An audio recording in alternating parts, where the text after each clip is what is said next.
Hello dear students, मैं ऋषिराज बागोरिया फिर से आप सभी का स्वागत करता हूं आप ही के अपने इस यूट्यूब चैनल पर। कैसे हैं आप सब? उम्मीद करता हूं आप सभी अच्छे होंगे और स्वस्थ होंगे। आज के वीडियो में हम अभी तक हमने चैप्टर फर्स्ट से चैप्टर 9 तक को पूरा कवर कर लिया है।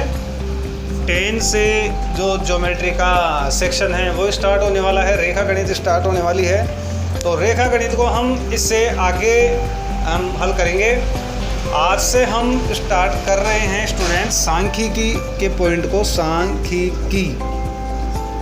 सांख्यिकी स्टैटिक्स स्टेट्स हम इसमें पढ़ेंगे।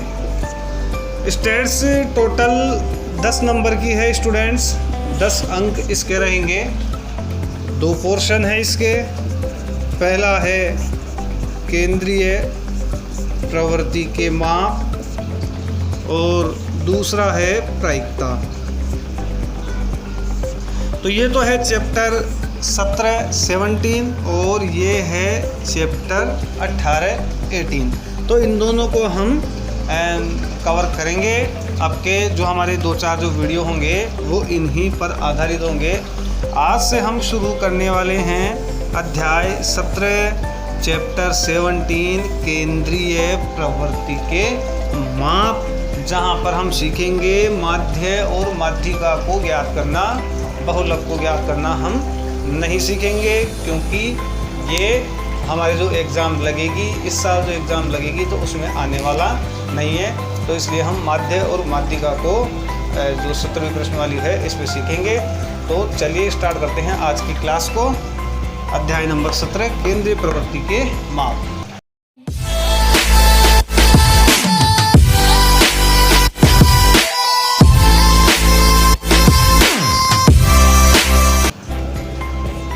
तो स्टूडेंट्स अध्याय 17 का नाम है केंद्रीय प्रवृत्ति के माप या measurement of central tendency English में। इसमें हमारे पास हमारी पाठ्य पुस्तक में 3 टॉपिक है। माध्य मतलब मीन, माध्यक या माध्यिका या मध्यका मतलब मीडियन, और तीसरा टॉपिक है बहुलक मोड। 3 टॉपिक है। इनमें से हम माध्य, माध्यक और बहुलक को हम हल नहीं करेंगे, माध्य और माध्यक को ही हल करेंगे। सबसे पहले हमारे सबसे जो स्टार्टिंग वाला जो टॉपिक है ये है माध्य। तो हम स्टार्ट करते हैं एक्सरसाइज नंबर 17.1 17.1 जिसमें हम माध्य ज्ञात करना सीखेंगे। शुरुआत की जो 4 जो प्रश्नावलियाँ हैं, 3 से 4 प्रश्नावलियाँ वो माध्य पर ही आधारित है। तो इन सबको हम पहले कंप्लीट करके और फिर माध्य करेंगे।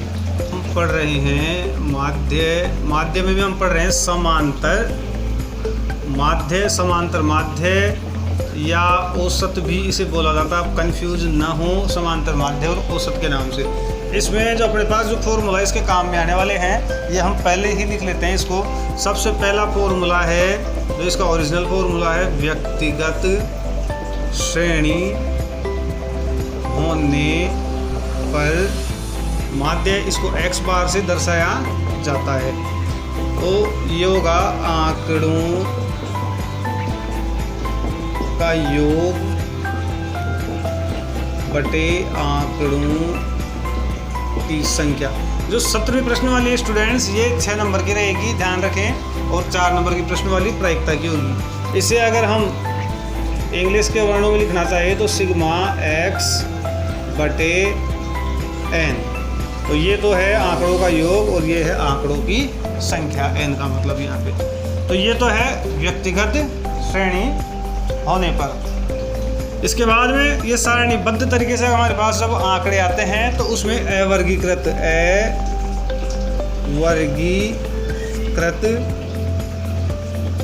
आंकड़े मतलब सारणी में आंकड़े होने पर माध्य, ये सब हम ज्ञात करना सीखेंगे। यानी x बार बराबर होता है सिग्मा fx बटे सिग्मा f, जहाँ पर ऐप तो है बारंबारता और जो ये एक्स है ये है जो बंटन होते हैं, जो बारंबारता जिनकी होती है, तो वो पद उनको एक्स कहा जाता है।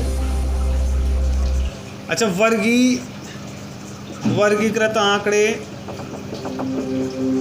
होने पर भी माध्य या एक्स बार बराबर सिग्मा एफ एक्स बटे सिग्मा एफ ही फॉर्मूला आता है। इस फॉर्मूले को हम कहते हैं प्रत्यक्ष विधि से माध्य ज्ञात करना। प्रत्यक्ष विधि से माध्य ज्ञात करना। अब प्रत्यक्ष विधि के अलावा कौन सी विधि आती है? दूसरी विधि होती है कल्पित माध्य से समांतर माध्य ज्ञात करना। तो इसकी क्या है? कल्पित माध्य से समांतर माध्य ज्ञात करने की दो विधियां होती है। पहली विधि को तो हम कहते हैं विचलन विधि।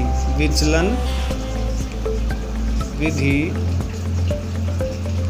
से माध्य, तो विचलन विधि से माध्य होता है A plus sigma F D बटे सिग्मा एफ। दूसरी जो विधि होती है ये होती है पद विचलन विधि या पग विचलन विधि भी इसे बोला जाता है।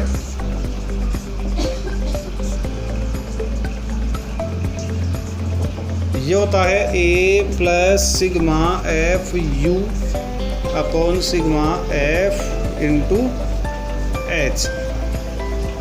तो इन जो फॉर्मूला है ऊपर, इनमें देखो ए बराबर तो है कल्पित माध्य यानी माना हुआ माध्य, कल्पित माध्य, और एफ है ये किसी भी बंटन की बारंबारता या फ्रीक्वेंसी, और एक्स है संबंधित बंटन, और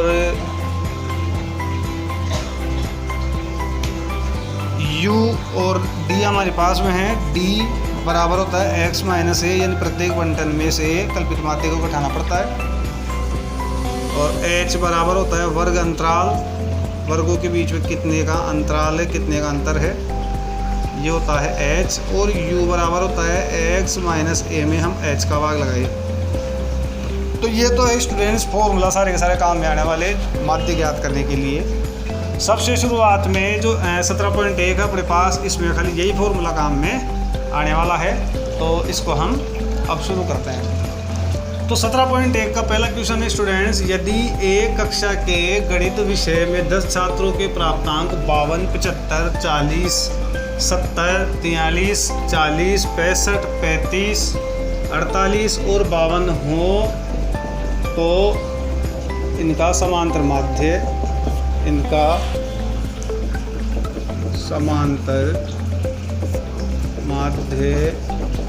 ज्ञात करो। तो समांतर माध्य ज्ञात करने के लिए समांतर माध्य या एक्स बार ज्ञात करने के लिए अपने पास फॉर्मूला है आंकड़ों का योग बटे आंकड़ों की संख्या।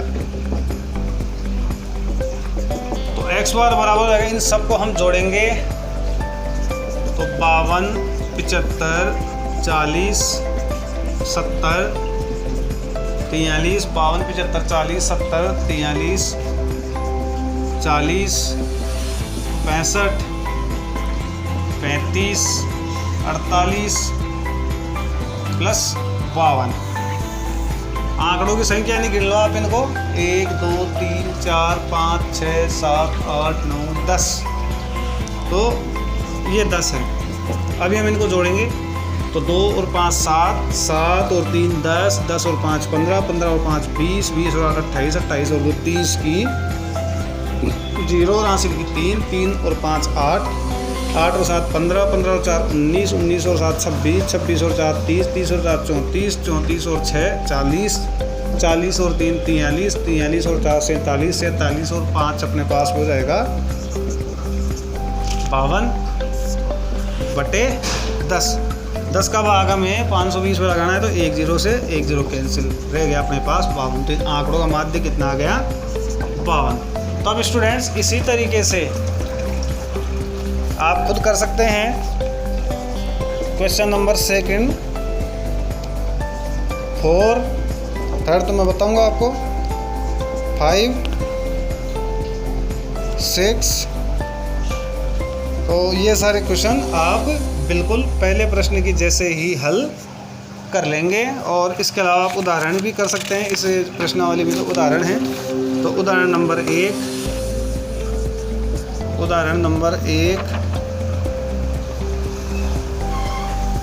2 और बस उदाहरण नंबर 3 भी अलग है। तो ये सारे के सारे आप सेम फर्स्ट वाले क्वेश्चन के जैसे हल कर सकते हैं। तो इनको आप हल करके देखें और कैसा आपका एक्सपीरियंस हुआ आप ये कमेंट बॉक्स में मुझे बताइए। तो स्टूडेंट्स ये है क्वेश्चन नंबर 3। क्वेश्चन नंबर 3 अपने पास में यदि 3 4 8 5 x 3 2 1 अंकों का समांतर माध्य 4 हो तो x का मान ज्ञात कीजिए।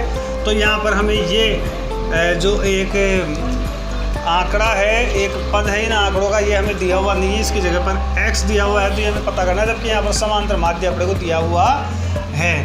तो देखो यहाँ पर अपन क्या करेंगे, चूंकि हमें पता है कि समांतर माध्य मतलब x बार बराबर होता है आंकड़ों का योग बटे आंकड़ों की संख्या।